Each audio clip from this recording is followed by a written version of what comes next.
Bonjour à tous, je vous retrouve avec plaisir pour la 8e paume du vent, intitulée La Foreuse. La Foreuse, nous allons tournoyer.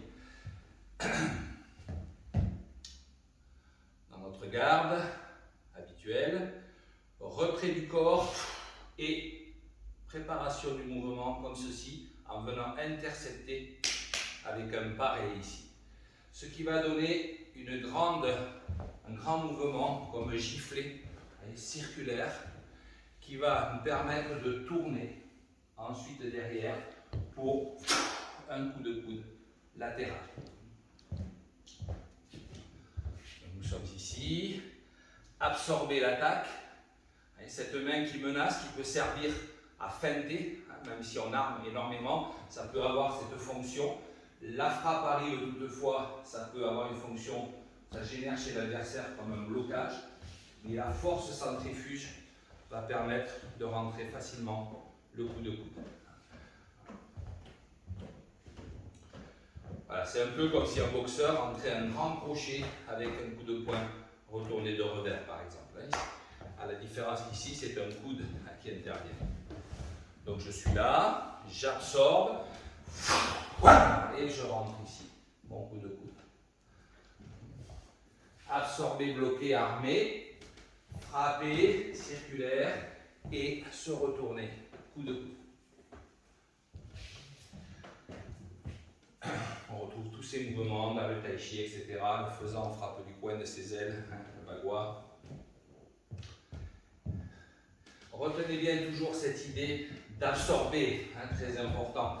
Absorber, frapper. Voilà, j'arrive ici en cavalier et je vais pouvoir ressortir, comme on l'a déjà vu dans d'autres paumes du vent. Bien sûr, il y a des thèmes qui reviennent souvent dans une même paume. Là, on sent bien le côté tornade, vent, forage. 1, 2, vous voyez la gifle elle arrive un peu en diagonale, avec ici la bonne assise au moment où vous frappez votre coude. Le coude là. Et ici vous avez un petit pas chassé et vous pouvez rentrer votre mouvement, le coup de poing circulaire. Dans d'autres fois, je vous ai montré avec le poing fermé. Ici, on peut considérer que les mains sont ouvertes sur cette paume. On voit nettement les mains ouvertes au départ, ouvertes ici. Vous voyez, je peux les laisser ouvertes ici. Et là, celle-là qui reviendrait pareil, et celle-ci qui ressort. Cette fois-ci, poing fermé. Donc, 1, 2. Allez, un décollé ici. Voilà, le côté coude latéral. Et circulaire. Après avoir fait un mouvement de pivot.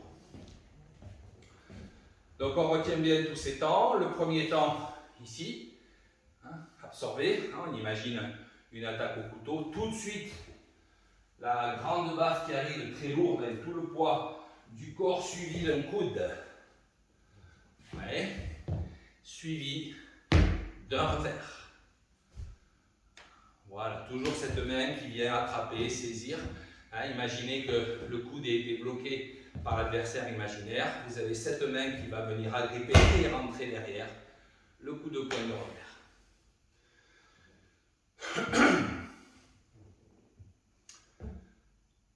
Merci, bonne pratique à tous de cette 8e et dernière paume du vent.